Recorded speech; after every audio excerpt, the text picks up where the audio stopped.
Hi guys, मेरा नाम है साहिल खान और आज के बिंदु शुरू करते हैं। सबसे पहली न्यूज़ है इंडिया की जीडीपी की। तो फाइनेंशियल ईयर 23 के क्वार्टर वन के रिजल्ट जो निकल के आए हैं वो बहुत ही ज़बरदस्त आए हैं। 13.5% से हमने ग्रो किया है। बहुत बड़ी बात है मेरे हिसाब से और ये फास्टेस्ट ग्रोइंग ग्रोथ रेट है। अगली खबर स्नैपचैट से है। तो स्नैपचैट ने अनाउंसमेंट करी है वो अपने 20% स्टाफ्स को निकाल रहा है। रीज़न इसका वही कहा जा रहा है, कॉस्ट कटिंग, क्योंकि बहुत दिक्कतें आ रही है, उनको बहुत चैलेंजेस आ रहे हैं कॉस्ट को रिकवर करने में। इस चक्कर में सबसे पहले एम्प्लॉयज़ को निकाला जाता है, वही सीन हो रहा है। पर कहानी ये है कि जब उन्होंने अनाउंसमेंट करी उसके विदिन फ्यू आवर्स 2 एग्जीक्यूटिव्स ने रिज़ाइन कर दिया और नेटफ्लिक्स ने अनाउंसमेंट भी करी कि वो स्नैप के 2 एग्जीक्यूटिव्स को हायर कर रहा है। अब मतलब समझने की कोशिश करो। अब मुझे नहीं पता कि पहली बात तो कि वो दोनों के दोनों वो जो दो वहाँ से निकले हैं वो यहाँ पे आए हैं, कौन आया कौन नहीं आया। पर मुद्दा ये है कि नेटफ्लिक्स अब बहुत ज़्यादा मेहनत कर रहा है अपने ऊपर, अपने प्लान्स को सस्ता करने के लिए। उनको अब ग्रोथ चाहिए, सीधी-सी बात ये है। और मुझे लगता है पर्सनली, ये मेरा ओपिनियन है कि अगर नेटफ्लिक्स प्लान सस्ते करेगा एड्स के साथ में भी, तो नेटफ्लिक्स का यूज़र बेस बढ़ेगा। आपके पास नेटफ्लिक्स है या फिर नहीं है? अगर नहीं है, तो अगर नेटफ्लिक्स 99 रुपीज़ का प्लान निकालता है विद एड्स, क्या आप लोगे या फिर नहीं लोगे? 99 या फिर 1500 रुपए साल टाइप्स ऐसा कुछ निकालता है विद एड्स, आप लोगे या नहीं? 1 घंटे के अंदर 4 मिनट गाई जा रही है। मेरे हिसाब से बहुत सारे लोग शायद ले सकते हैं। हॉटस्टार वाला सीन आ जाएगा। अगली खबर फिनटेक स्टार्टअप्स की है। तो जो उनके फाउंडर्स हैं, उनकी लिस्ट निकली है, जहाँ पे पता लग रहा है कि उन सबकी सैलरी कितनी है, कितनी सैलरी ली है उन्होंने। तो अभी हमने इंस्टाग्राम के ऊपर इसके रिगार्डिंग पोस्ट भी डाला है। तो और मैं लिंक्डइन पे भी डालता रहता हूँ ऐसी चीज़ें। तो आप लिंक्डइन पे भी मुझे फॉलो कर सकते हैं।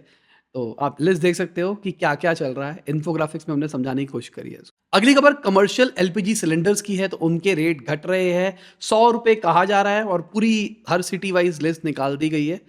तो अच्छी चीज़ है कमर्शियल, मतलब अगर आप बाहर से कुछ खाने के लिए लेने के लिए जाते हो तो। पर कहानी ये है कि भाई पहले जब रेट बढ़ाए थे, तो रेस्टोरेंट वालों ने भी रेट बढ़ा दिए थे। जी, सिलेंडर महँगा हो गया, हमारा तो काम महँगा हो गया। अब कम हो रहा है, क्या रेस्टोरेंट वाले रेट कम कर रहे हैं? अगली खबर स्पाइस जेट की है और स्पाइस जेट के सीएफओ ने रिज़ाइन किया है। उससे रिपोर्ट निकल के आई है कि उनका जो नेट लॉस है, वो बढ़ा है 789 करोड़ के ऊपर जून के क्वार्टर के अंदर। इसके बाद में 15% इनके शेयर के प्राइसेस घटे हैं और साथ के साथ में अगर हम इस साल की बात करके चले तो 35-36% के आसपास इस साल में स्पाइसजेट घट चुका है। अब इसके पीछे के रीज़न क्या है? इनका कहना है कि भाई लोग कम ट्रैवल कर रहे हैं, ये क्वार्टर थोड़ा हमारा वीक रहता है, प्लस ये जो ऑयल के प्राइसेस फ्लक्चुएट कर रहे हैं, इस चक्कर में हमारे साथ ये दिक्कतें आई है। पर मेरा मानना है कि कस्टमर्स भी डरने लग गए हैं। मैं स्पाइसजेट में ट्रैवल करने से डर रहा हूँ। लास्ट टाइम मैं जब गया था, मेरे बैग वैग तोड़ दिए थे उन्होंने। फिर हमने दोबारा लिया, दूसरी बार गए, फिर बैग तोड़ दिए। अभी तक कुछ भी नहीं हुआ है रेज़ोल्यूशन। ये कहते हैं मेल वेल कर दो, हमने मेल वेल कर दिया, कुछ नहीं हुआ है उसके ऊपर, कुछ नहीं किया गया है। प्लस सबको पता ही है भाई, वो स्टंटमैन चलाते हैं उसको स्पाइसजेट को, वो प्लेन घुमा देते हैं, कभी शीशा टूटा होता है उसका, भाई रिस्क चल रहा है स्पाइसजेट में। तो वो भी एक डर है स्पाइसजेट के पीछे। मुझे आपका तो नहीं पता, पर मैं अपना तो बता सकता हूँ कि मैं एज़ अ कस्टमर कभी भी अब ट्रैवल नहीं करना चाह रहा स्पाइसजेट के ऊपर। मैं कहूँगा भाई, हाथ जोड़ता हूँ भाई, डर लगता है, अपने को ज़िंदगी प्यारी ज़्यादा है। और अभी प्रॉब्लम यहाँ सॉल्व नहीं हुई है स्पाइसजेट के लिए, वो सैलरीज़ भी डिले दे रहा है। पहले भी पिछले महीने की भी एक खबर निकल के आई थी, उन्होंने सैलरी डिले करी थी। अभी भी कह रहे हैं वो ग्रेडेड सैलरी दे रहे हैं, मतलब एक पहले एक ग्रेड को दे रहे हैं, फिर बाद में दूसरों ग्रेड को देंगे। अगली खबर इन्फोसिस की है। तो वो डिसइन्वेस्ट कर रहा है यूके बेस ट्रिफेक्टा को। ट्रिफेक्टा के अंदर $12 मिलियन का, मतलब अपने शेयर्स वो बेच के निकल रहे हैं। अब उनको नहीं लग रहा है कि उनकी इन्वेस्टमेंट वहाँ पे और बढ़ सकती है, क्योंकि मुझे नहीं लगता कि इनको पैसों की ज़रूरत होगी इसलिए बेच रहे होंगे। अगली खबर जापान से है। तो भाई जापान में $24 बिलियन की इन्वेस्टमेंट हो रही है वहाँ पे बैटरी कॉम्पिटिटिवनेस को बूस्ट करने के लिए। मतलब बैटरी वाले सेक्टर के ऊपर अब सब घुसने वाले हैं। हमने अभी एजीएम के रिलायंस की एजीएम में भी सुना था कि उनका भी फोकस रहने वाला है बैटरी के ऊपर, सबका रहने वाला है। अब सवाल ये है, लिथियम आयन चलेगी या फिर लिथियम आयन की जगह कोई और आना शुरू हो जाएगा ऑल्टरनेटिव, क्योंकि बैटरी की तो रिक्वायरमेंट पड़नी है। अगली खबर आईएमएफ की है। तो वो पाकिस्तान के लिए बेल आउट पैकेज अनाउंस कर रहा है $1.17 बिलियन का। और इसका रीज़न वही है भाई, पहले तो देखो इकोनॉमी की हाल बुरा चल ही रहा था, सबको लग रहा था कि पाकिस्तान का श्रीलंका वाला हल हो सकता है, लग रहा था। ऊपर से वहाँ पे अभी नेचुरल क्लैमिटी चल रही है, बाढ़ बाढ़ आ गई है, बहुत सारा नुकसान हो गया है। तो इसके चक्कर में भी ज़रूरत पड़ गई है उनको, तो इतना पैसा उनको भी दिया जा रहा है। अगर हम श्रीलंका की बात करके चलते हैं, तो उनको जो बेल आउट पैकेज मिलना है, उसकी अनाउंसमेंट अभी जल्दी हो सकती है। उनको तकरीबन $5 बिलियन का बेल आउट पैकेज मिलेगा। आईएमएफ के जो एग्ज़ीक्यूटिव्स हैं, वो 2-3 बार होके आ चुके हैं श्रीलंका रिगार्डिंग दिस। अगर हम अगस्त के महीने की बात करके चलें, तो अगस्त के महीने के अंदर नेट बायर्स रहे हैं। इसका मतलब ये है कि ओवरऑल पैसा हमारी मार्केट में आया है बाहर की जगह से। मतलब बाहर का जो इन्वेस्टर है, वो हमारे देश को अच्छा मान रहा है। ये हो नहीं रहा था पिछले कुछ टाइम से। अगर मैं लास्ट बात करके चलूँ, तो सितंबर 2021 के अंदर ऐसा हुआ था, जब ये वाला सीन हुआ था। तब से अब तक हम लॉस में चल रहे थे। मतलब पैसा जाए जा रहा था, जाए जा रहा था। फिर भी मार्केट मेंटेन्ड थी ऊपर। वीडियो में आगे जाने से पहले प्लीज लाइक का बटन दबा दें, चैनल को कर दें सब्सक्राइब। मैं ऐसे ही बिजनेस न्यूज आपके लिए लाता रहता हूं। अगली खबर एनपीसीआई की है, तो वो 10% स्टेक एक्वायर करने वाला है ओएनडीसी का। और सवाल मेरे दिमाग में भी यही निकल के आया था कि भाई ओएनडीसी के एनपीसीआई ले रहा है, मतलब ओएनडीसी अलग ऑर्गेनाइजेशन है। मेरे को तो लगता था ये गवर्नमेंट सब कुछ चल रहा है, पर फिर देखा मैंने ये गवर्नमेंट बैक्ड है। मतलब गवर्नमेंट का ही इनिशिएटिव है, गवर्नमेंट बैक्ड है, तो मतलब ये नॉन प्रॉफिट है पर प्राइवेट है, ये गवर्नमेंट नहीं है। पता नहीं क्या सीन है। ओएनडीसी तो ओपन ओपन सोर्स नेटवर्क है, तो आइडियली इसके पीछे तो कोई बिजनेस मॉडल नहीं होना चाहिए। तो ये सब के सब क्यों एक्वायर कर रहे हैं, ये टाइम बताएगा। क्योंकि मैं तो बहुत एक्साइटेड था ओएनडीसी को लेके, इनफैक्ट अभी भी हूँ ओएनडीसी को लेके, कि वो एक रेवोल्यूशन ला सकता है इंडिया के अंदर ई कॉमर्स के अंदर। जैसे यूपीआई लेके आया था, वैसे ये लेके आ सकता है। इंटेलेक्चुअल इंडीज वाले चैनल के अंदर मैंने एक वीडियो बना रखी है यूपीआई के, सॉरी, इंटेलेक्चुअल इंडीज वाले चैनल के अंदर मैंने ओएनडीसी के ऊपर एक वीडियो बना रखी है, जहाँ पे डिटेल में समझाया था ओएनडीसी क्या है, कैसे काम करेगा, फ्यूचर में क्या क्या होगा। बहुत इन डेप्थ वीडियो थी, जाके जरूर देखना। अगली खबर रिलायंस इंडस्ट्रीज की है, तो उन्होंने कैंपा को खरीद लिया है 22 करोड़ के अंदर। कहा जा रहा है 3 महीने के अंदर, दिवाली के टाइम पे कहा जा रहा है कि वो कैंपा को लॉन्च करेंगे रिलायंस के अंदर। अभी मुकेश अंबानी जी ने एफएमसीजी की बात करी थी कि हम एफएमसीजी के अंदर घुसेंगे जल्दी से, और ये पहला एक्विजिशन आप कह सकते हो।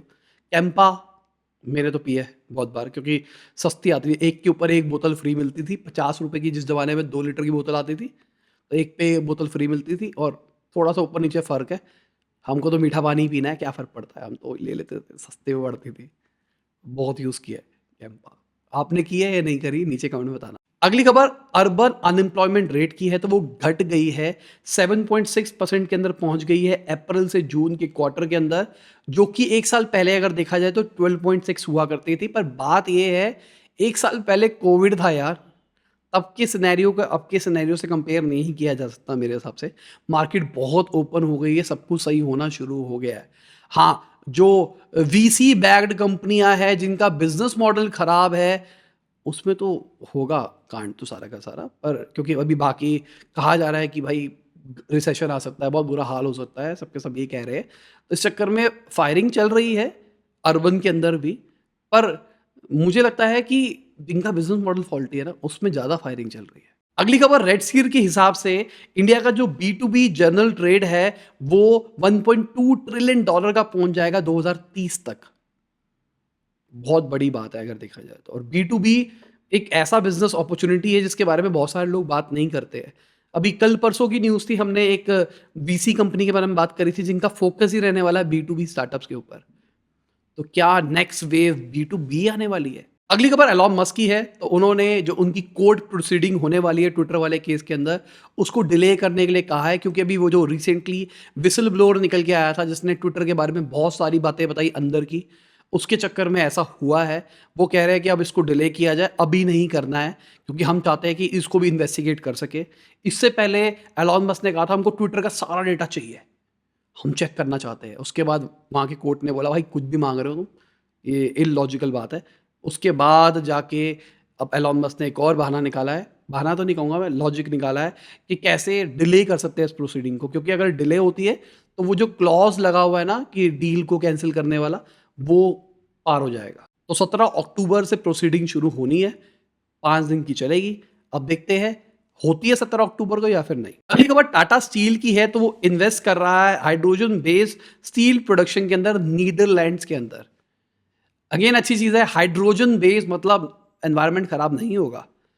और स्टील के अंदर तो भाई बहुत ज़्यादा पावर की ज़रूरत पड़ती है और कहते हैं कि बहुत ज़्यादा पॉल्यूशन होता है। तो एक लेवल ऑफ पॉल्यूशन तो हाइड्रोजन बेस में क्या पता रुक जाए। वो आप कह सकते हो वो हीट वाला तो शायद होगा पॉल्यूशन, केमिकल भी हो सकता है कुछ या कुछ हो। पर तो जिनको नहीं पता स्टील कैसे बनता है, आयरन के अंदर कार्बन मिलाया जाता है और उसकी वजह से स्टील बनता है, ठीक है? अब आयरन के अंदर कार्बन मिलाने के लिए आपको बहुत ज़्यादा टेम्परेचर ले जाना पड़ेगा क्योंकि आपको मेल्ट कराना पड़ेगा, सब कुछ करना पड़ेगा, ठीक है? अब वो मेल्ट कराना है, उसके लिए कोयले-वोयले जलाओगे, पॉल्यूशन-वॉल्यूशन होगा। अब हाइड्रोजन से वो हीट जनरेट करेंगे और उससे वो मेल्ट करेंगे, उससे काम करेंगे। अब देखते हैं क्या होता है, कैसे होता है। अगली खबर ज़ोमैटो की है और ये बहुत ही बड़ी न्यूज़ है मेरे लिए। अब जो एजेंट्स हैं डिलीवरी वाले, उनके बैग के पीछे कोई नंबर लिखा होगा, आप कॉन्टैक्ट करके कंप्लेन कर सकते हो। ज़ोमैटो के डिलीवरी बॉयज़ हैं ना, वो बहुत गलत काम कर रहे हैं, बहुत ज़्यादा। मतलब मेरे हिसाब से मैंने कई बार देखा है रेड लाइट जंप करके निकलते हैं, कट मार के निकलते हैं, बिना हेलमेट के घूम रहे होते हैं, रॉन्ग साइड से आ रहे होते हैं, अक्सर देखा है मैंने। इनफैक्ट मेरा तो मन करता है कि मैं अपनी गाड़ी के आगे वो कैमरा डैश कैम लगा के उनको रिकॉर्ड करे जाऊँ और रोज़ बिज़नेस न्यूज़ में दिखाऊँ, देखो रूल तोड़ते हुए लोग, रूल तोड़ते हुए लोग। इतना गंदा हाल देखा है मैंने। रोज़ मतलब मैं ऑफ़िस आते वक़्त, जाते वक़्त रोज़ देखता हूँ। अगर ये आएगा तो क्या पता वो थोड़ा तमीज़ से भी चल ले। क्योंकि हमने देखे पीछे कुछ एक्सीडेंट के केसेज़ आए थे, एक बंदा एक्सपायर भी हो गया था। तो बंदों की भी गलती होती है, जो ठोकते हैं। पर मेरा मानना है कि बहुत सारे ज़ोमैटो वाले जो डिलीवरी वाले लोग हैं ना, वो भी कर रहे हैं। अब इसके ऊपर जो सीईओ है ज़ोमैटो के दीपेंदर जी, उन्होंने बोला कि हमको इंसेंटिवाइज़ नहीं कर रहे ओवर स्पीडिंग के लिए, कि आप जल्दी पहुँचा दोगे हम आपको ज़्यादा पैसा देंगे, ऐसा कुछ नहीं है। वो फिर भी कर रहे हैं। अब इसके पीछे का एक दूसरा रीज़न ये है कि उनको ये पता है कि भाई टाइम इज़ मनी। अगर मैं जल्दी डिलीवरी कर दूँगा तो मेरे पास जल्दी दूसरा ऑर्डर आ जाएगा। अगर मैं जल्दी डिलीवरी कर दूँगा तो जल्दी ऑर्डर आ जाएगा। तो यहाँ पे वो इसलिए टाइम इज़ मनी को खेल रहे हो। तो इसका सॉल्यूशन क्या है? सैलरी बेस पे रख दिया जाए। कितनी भी डिलीवरी करो हमको मैटर नहीं करता, आपको इतना पैसा मिलेगा, मिलेगा।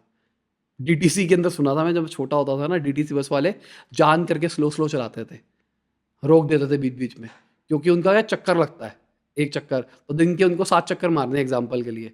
तो वो जान करके एक चक्कर बीच में स्लो कर दिया, इस चक्कर में 6 चक्कर ही मार पाए, सैलरी तो उतनी आनी है, चक्करों का कोई टेंशन नहीं होता। अब मुझे नहीं पता ये रियलिटी है क्या है, पर बचपन में मैं छोटा होता था तो मेरा एक दोस्त था, आज भी बहुत अच्छा दोस्त है मेरा, तो उसके जो ताऊ जी थे वो डीटीसी के अंदर अच्छी पोज़ीशन पे थे, पैसे-वैसे देते थे, तो उन्होंने उस घर पे बताया था, घर से मेरे पास आई थी ये बात। अगली खबर स्पेस एक्स की है। तो एलॉन मस्क का कहना है कि हर 5 दिन के अंदर हम स्टारलिंक सैटेलाइट छोड़ेंगे।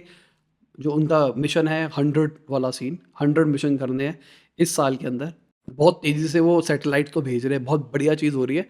अब मैं तो देखो मान के चल रहा हूँ कि बहुत अच्छा प्रोजेक्ट है। अर्थ के आस-पास सैटेलाइट होगी, पूरे आसमान भरा होगा और आपको ना सिम लेनी पड़ेगी, ना कुछ लेना पड़ेगा। आपको हर जगह पे इंटरनेट मिलेगा वायरलेसली। आइडिया बहुत प्यारा लगता है सब कुछ सुनने में।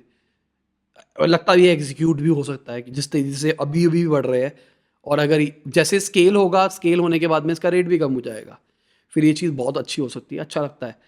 पर स्पेस पॉल्यूशन नाम की चीज़ भी निकल के आएगी देखना। अभी हम बातें करते हैं ना, हमने अर्थ खराब करी है। एक टाइम ऐसा आएगा जब स्पेस तुमने पूरा भर दिया होगा। अभी भी बहुत कचरा है स्पेस के अंदर। हम सैटेलाइट भेजते हैं, खराब हो जाती है, ऊपर पड़ी रहती है। कोई इसको वापसी लेके आता है? नहीं लेके आता। वही टुकड़े घूमे जा रहे हैं उसके आसमान में। और अभी हम स्पेस टूरिज़्म की बात कर रहे हैं। टूरिज़्म आने से पहले-पहले हमने कूड़ा मचा रखा होगा पूरा-पूरा स्पेस के अंदर। अगली खबर बोर्ड बेवरेजेस की है, तो उन्होंने 2.5 करोड़ रुपीज़ रेज़ किए हैं अपने सीड राउंड के अंदर। वेबसाइट तो ठीक-ठाक लगी मुझे इनकी, बाकी प्रोडक्ट-वोडक्ट के बारे में मुझे कुछ नहीं पता। और इसी के साथ आज की भी न्यूज़ खत्म होती है। उम्मीद करता हूँ आपको मज़ा आया होगा। लाइक कर देना, शेयर कर देना, कमेंट बताना वीडियो कैसी लगी। बाय, गुड नाइट, शब बखैर, खुदा हाफ़िज़, गुड मॉर्निंग, गुड आफ्टरनून, जब भी आप वीडियो देख रहे हैं।